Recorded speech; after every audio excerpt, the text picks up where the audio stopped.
Quem lembra que nós estudamos no domingo passado?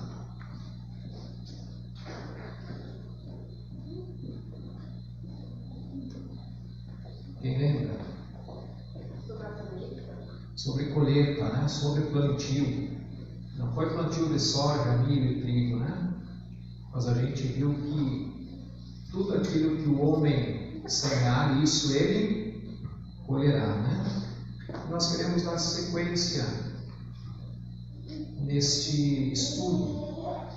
E o título é Enganos. Por que enganos? Porque todos nós somos passíveis de enganos e de erros. Você concorda? Todos nós erramos, né? Quem nunca achou estar certo, mas estava enganado? Eu lembro de um episódio do Chaves, onde o professor Girafales falou que ele só se enganou uma vez na vida. E quando foi questionado quando, ele respondeu: quando eu pensei que estava enganado. Não é assim que funciona com nós, né? A gente acaba se enganando, né? Quem nunca pegou um caminho errado achando que estava certo, né? Quando vai viajar. Hoje tem muita facilidade com o GPS. Mas eu lembro um pouco, uns anos atrás, não tinha o GPS. E a gente às vezes não via placas ou pegava um caminho errado e daqui a pouco nós tínhamos que pedir informação, né? E aí a gente tinha que corrigir a rota, né? E na vida nós cometemos muitos enganos também. Ora por nossa cabeça dura e às vezes também por conselhos que nós ouvimos de pessoas que nós não devíamos ter ouvido. É verdade ou não é? Às vezes a gente entra em cada furada porque seguiu o conselho de um amigo ou de um conhecido, né? Nossos enganos, eles devem sempre ser corrigidos, né? Então a gente pega um caminho errado, vai chegar num ponto que nós temos que corrigir, retornar, voltar, achar um jeito para nós poder chegar no lugar certo. É assim ou não é? É assim, né? Mas tem uma área que nós não podemos nos enganar. Que é com Deus. Com Deus, com as coisas de Deus, nós não podemos nos enganar de jeito nenhum. E você que trouxe a Bíblia, abra Gálatas 6, 7. Eu vou projetar aqui também.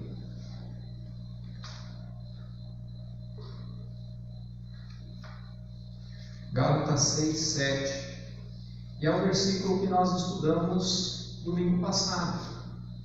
E nós demos a ênfase domingo passado no semear e na colheita, né? Hoje nós vamos dar uma ênfase no não se deixar enganar.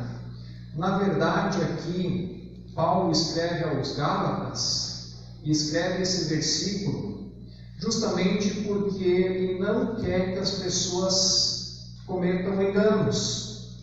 Ele está preocupado com pessoas sendo enganadas ou viverem uma vida enganadas, achando que estão certos, mas no fundo estão errados. E por isso ele diz: não se deixem enganar.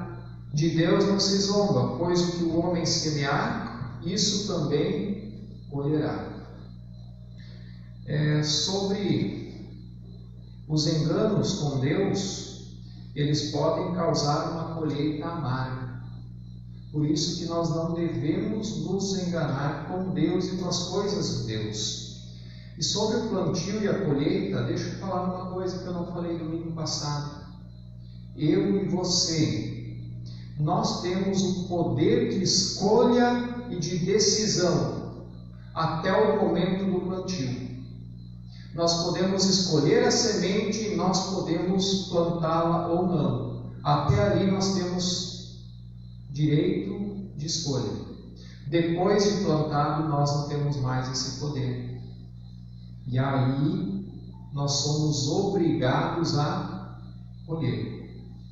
Às vezes é imediato, às vezes demora mais, mas que possamos saber escolher muito bem e tomar as melhores decisões.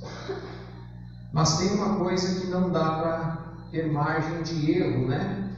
Um simples engano pode trazer consequências desastrosas, ou as piores possíveis.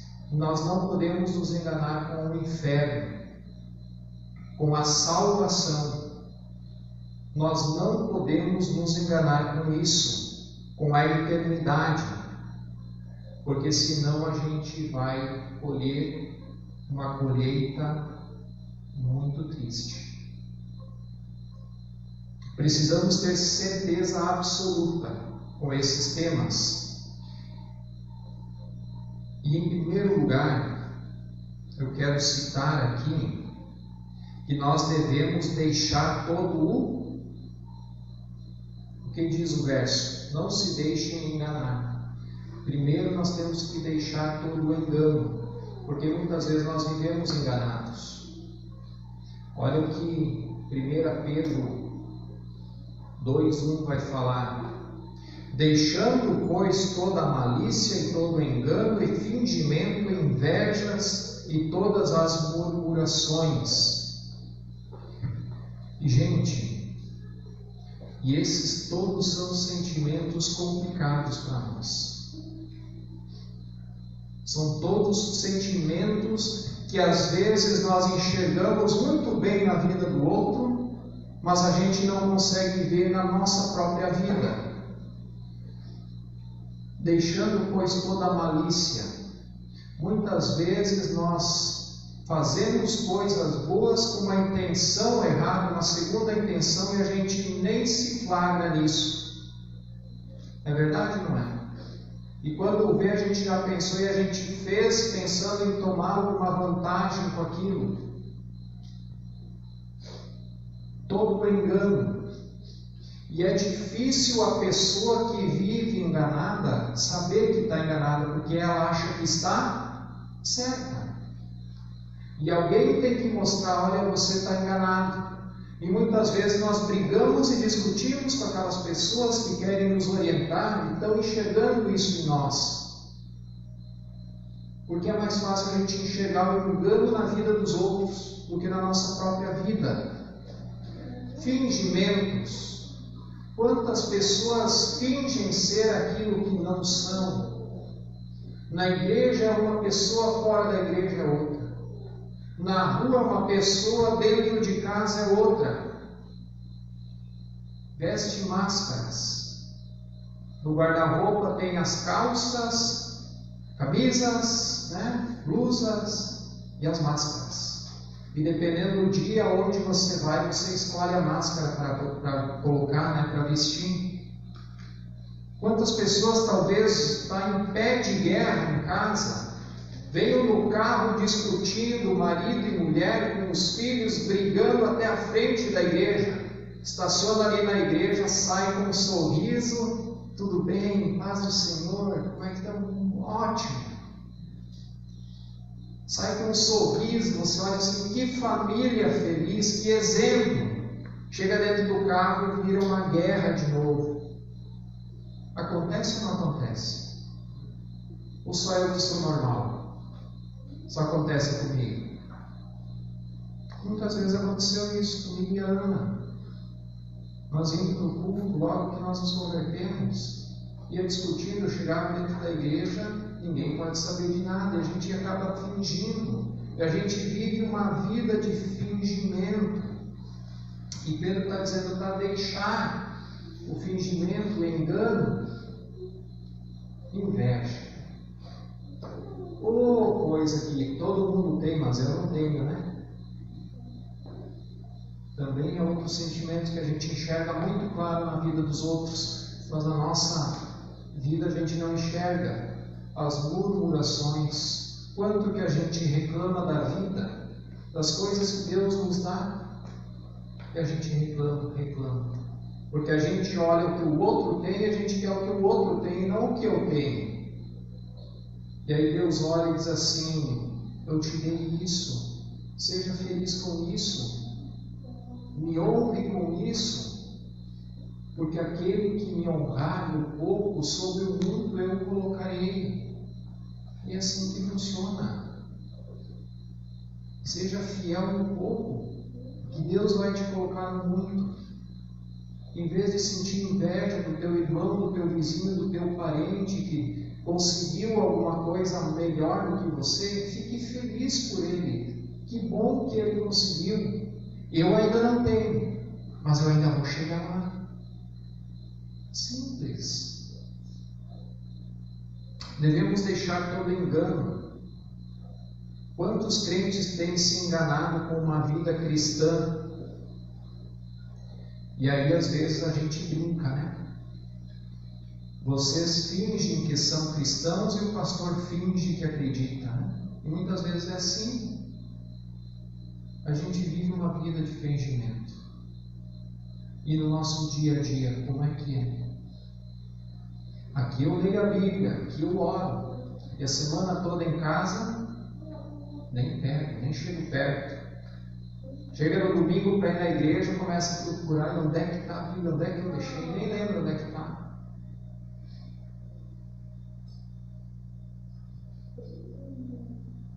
Segundo, nós devemos ter cuidado com o que nos falam, para não nos enganarmos, não sermos enganados. Efésios 5:6 vai dizer: ninguém vos engane com palavras vãs. Ou seja, o que é palavra vã? É palavra imaginária, inútil. Se você for lá no dicionário procurar o significado de vãs, vai estar lá imaginário e inútil. Então, que ninguém nos engane com palavras inúteis, porque por estas coisas vem a ira de Deus sobre os filhos da desobediência. E nós temos que cuidar para que as pessoas não nos convençam a fazer coisas erradas. Eu lembro que Paulo diz: provai de tudo e retém o que é bom. Eu não posso ser responsável, vou usar o exemplo do Juliano, tá? Eu não posso ser responsável por aquilo que o Juliano vai me falar. Se eu estou com uma dificuldade, eu vou conversar com ele, talvez ele vai querer me aconselhar. Eu não posso ser responsável por aquilo que ele falar, porque eu não sei o que ele vai falar, ok? Agora, aquilo que ele me fala é minha responsabilidade eu julgar se é correto seguir, fazer ou não. Cabe a mim e a você cuidar para que ninguém nos engane. Mateus 24:4, Jesus vai falar algo muito sério. Diz: e Jesus respondendo disse-lhes: acautelai-vos que ninguém vos engane. Aqui Jesus está falando de quem? Mateus 24 é o texto onde que Jesus vai falar sobre o fim, o final, os últimos tempos. E aqui no contexto Jesus está falando dos falsos mestres, falsos profetas, aqueles que iriam se levantar, e diz a palavra que até os eleitos iriam enganar. Se nós não fôssemos passivos de engano, Jesus não ia perder tempo dizendo: cuidado, para que ninguém vos engane. Porque é fácil a gente ser enganado. É só vir alguém que tem conhecimento bíblico e distorce alguns textos, e quando vê, a gente é enganado e levado por qualquer vento de doutrina. Muitas pessoas têm se levantado pregando heresias. E deixa eu falar uma coisa, irmãos: as heresias você vai ver sendo pregado dentro da igreja, não é fora da igreja. É crentes, são pregadores, são pastores que pregam heresias. Não é o povo lá na rua. Você sabe o que é heresia? Heresia é você pregar algo que o texto bíblico não diz. Deixa eu dar um exemplo. Tem uma teologia por aí, uma corrente de teologia da prosperidade, que diz que se eu quero ser abençoado, eu tenho que primeiro dar, para depois receber. Eles usam o texto do Antigo Testamento onde fala do dízimo, que fala: trazei o dízimo à casa do tesouro, à igreja, e provai o Senhor, se Ele não abrirá as comportas do céu e derramará bênção sem medida sobre a tua vida. E aí eu pego esse texto e digo assim: você quer provar a bênção de Deus? Então primeiro traz o dízimo. E muitos crentes acabam caindo nessa. Mas o que o texto está falando ali é que se eu for fiel a Deus, eu vou experimentar as bênçãos de Deus. Não é para pôr Deus à prova, porque eu dei o dízimo, agora você tem que me abençoar. Não. É como a mulher, o homem que está cozinhando. O que ele faz para ver se está bom e sal? Ele põe à prova a comida e coloca um júri? Não, ele vai provar. E é isso que o texto está dizendo ali. Você vai experimentar as bênçãos de Deus, porque a promessa de Deus, que aquele que for fiel no pouco, sobre o muito ele colocará. Então a gente tem que cuidar, porque é fácil de nos enganarmos, né? E ser enganados. Todo aquele que não tem conhecimento da verdade está sujeito ao engano. Como é que nós podemos nos defender dessa classe de pessoas? Conhecendo a verdadeira palavra de Deus. E aí, quando alguém falar isso para mim, eu vou dizer: para aí, você está errado. O texto não está falando isso, o texto está falando assim, está querendo dizer isso. E deixa eu falar uma coisa para vocês. Todo o texto bíblico, ele só tem uma interpretação. Não pode ter mais do que uma. Ele é o que ele diz. Se tiver duas pessoas e cada um interpreta de uma forma diferente, pode ter certeza que um está errado. E se os dois ainda estiverem errados, nenhum está certo. A interpretação é uma só. A aplicação dele sobre a minha vida, aí pode ser de formas diferentes, porque eu posso aplicar isso nos meus relacionamentos, posso aplicar na minha família, eu posso aplicar nos meus negócios, aí pode variar. Mas o texto diz o que ele quer dizer. Mais um texto aqui de Mateus 22, 29 vai dizer: Jesus, porém, respondendo, disse-lhes: errais não conhecendo a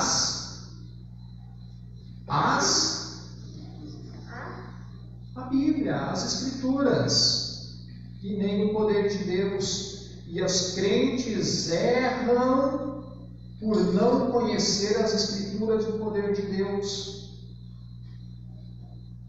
Porque se pregou que Deus é um velhinho que está lá no céu olhando por nós e distribui bênçãos para todo mundo quando eu quero, da forma que eu quero.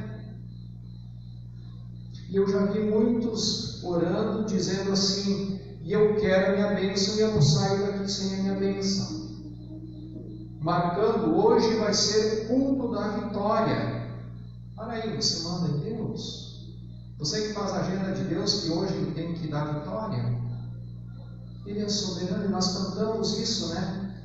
Tem uma música tão linda que nós cantamos: tu és soberano sobre a terra, sobre o céu, tu és Senhor absoluto. Ele é soberano. E tem outra canção que fala muito claro isso: se ele fizer, ele é Deus, e se ele não fizer, ele continua sendo Deus. E nós devemos adorar a Deus por quem Ele é, e não pelo que Ele faz. Eu tenho dito várias vezes: se Ele não quiser me dar nenhuma bênção, Ele não precisa dar. Ele já me deu a maior. Ele me deu o seu Filho Jesus, que morreu na cruz para me perdoar. Quer bênção maior do que essa? Você quer bênção maior do que passar para a eternidade no céu junto com Deus? Precisa mais? E aí que vem aquele tópico lá na frente, quando a gente fala, a gente murmura, a gente reclama. Porque Deus não me abençoa, Deus abençoa só você. Tem a salvação talvez para o vizinho, tem empresa, tem comércio, é bem sucedido, tem dinheiro, tem a caminhoneta do ano, carro importado, mas ele não tem a salvação que você tem, que é muito mais preciosa. Nós não podemos nos enganar e nós devemos conhecer as Escrituras. Por isso eu sempre bato na tecla que nós devemos conhecer a Bíblia. E aí ter o conhecimento de Deus, ter a comunhão com Deus, ter discernimento, fortalecer a fé. Isso a gente só consegue lendo a palavra de Deus. E ela não nos deixa nós sermos enganados. Devemos ser como os bereanos.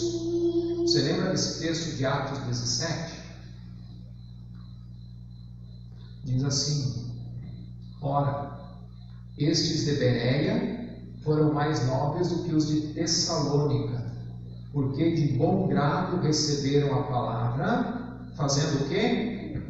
Examinando cada dia nas Escrituras, se estas coisas eram assim. O que aconteceu?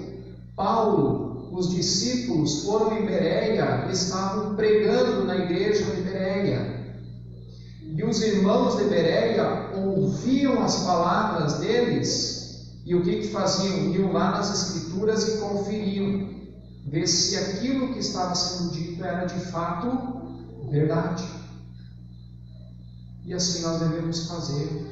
Nós temos que ter conhecimento das Escrituras, e nós temos que olhar nas Escrituras para nós não sermos enganados. Terceiro, o engano do pecado.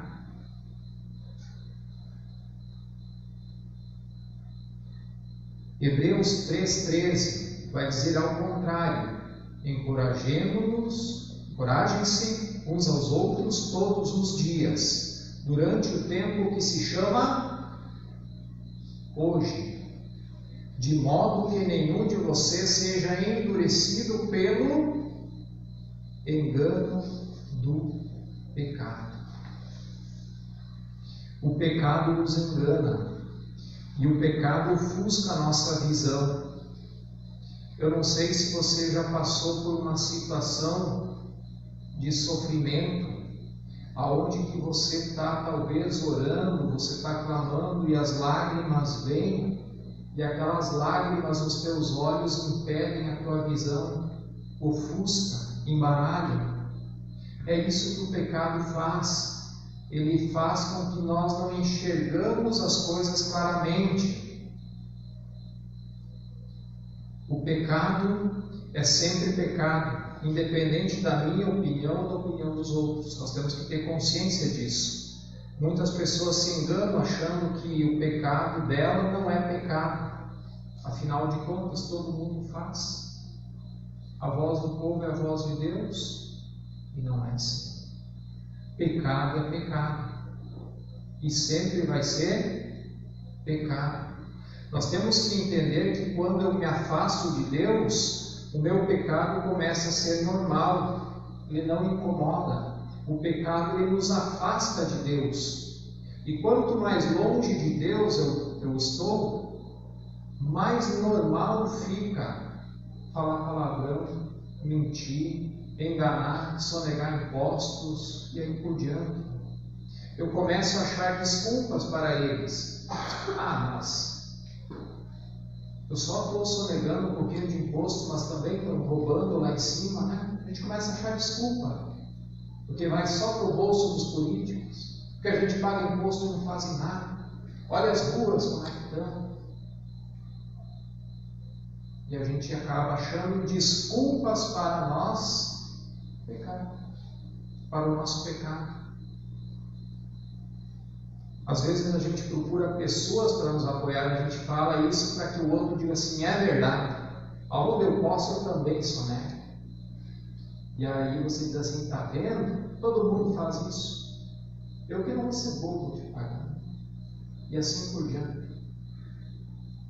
Independente se todo mundo faz, é pecado ou não é? O que Jesus diz? Dai a César o que é de César, e a Deus o que é de Deus. Então cuidado, para não pecar, não se enganar, sonegando para César e sonegando para Deus também. Tome cuidado. Uma das estratégias de Satanás é cegar o entendimento. 2 Coríntios 4,4 nos diz: nos quais o Deus deste século cegou o entendimento dos incrédulos, para que não lhes resplandeça a luz do Evangelho da glória de Cristo, que é a imagem de Deus. Cuidado, porque Satanás ele é expert em enganar. E tem muito crente que estão caminhando a passos largos para o inferno. Crentes que acham que estão salvos, vivem uma vida toda errada, não houve conversão, estão indo para o inferno achando que estão salvos. Cuidado, porque aquilo que o homem semeia, isso ele vai colher, porque de Deus não se zomba. Cuidado. Nós não podemos ter margem de erro com a nossa salvação, nós precisamos ter certeza dela. E em quarto lugar, o engano com o coração. Jeremias 17, 9 vai dizer: enganoso é o coração, mais do que todas as coisas, e perverso. Quem o conhecerá? O coração do homem é mau, o meu e o teu coração, nós somos maus. A nossa natureza é má. E graças a Deus, o Espírito Santo nos dirige para toda boa obra. Porque se dependesse de nós, a gente ia ser cruel, como muitos a gente vê sendo por aí, né? Cometendo barbáries, abominações. Por isso o nosso coração é tendencioso, busca os nossos anseios, os nossos desejos.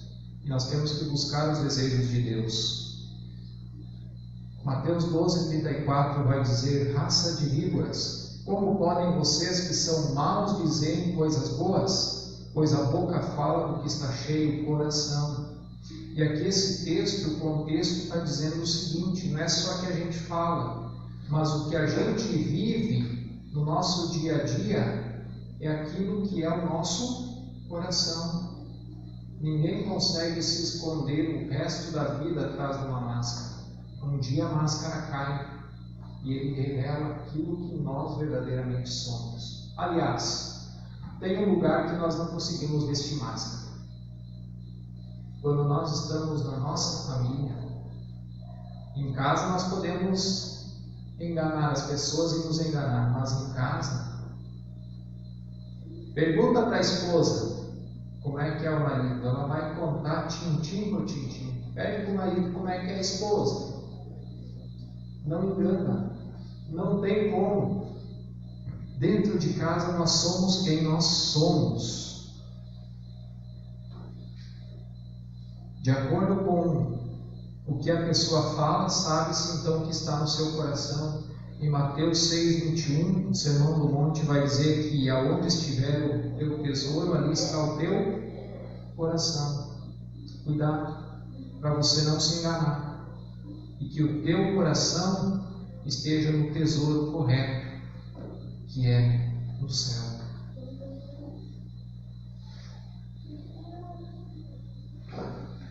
Jeremias 17:10 é a continuação do texto, né? Pois eu, o Senhor, esquadrinho o coração e provo os pensamentos, isso para dar a cada um segundo os seus caminhos e segundo o fruto das suas ações.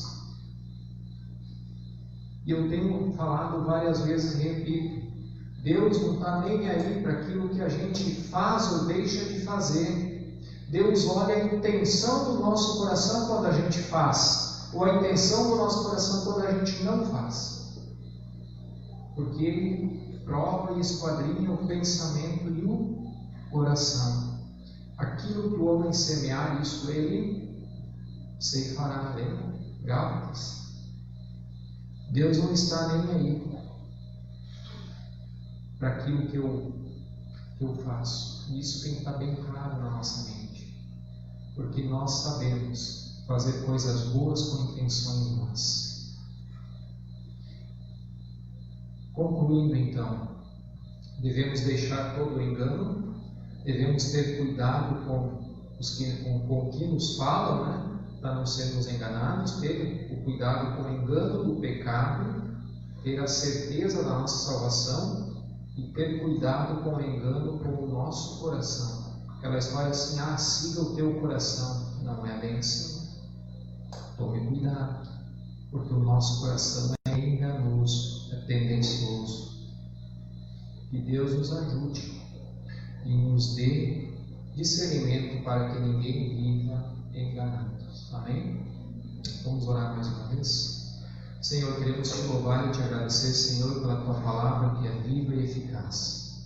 E agora, Senhor, queremos te fazer uma oração toda especial, Senhor, para que tu estejas com teu Espírito Santo tocando nos nossos corações e mostrando, Senhor, se há algo de errado em nossa vida. Talvez nós estamos, ou alguém que está nos acompanhando, que está aqui, está vivendo uma vida enganados.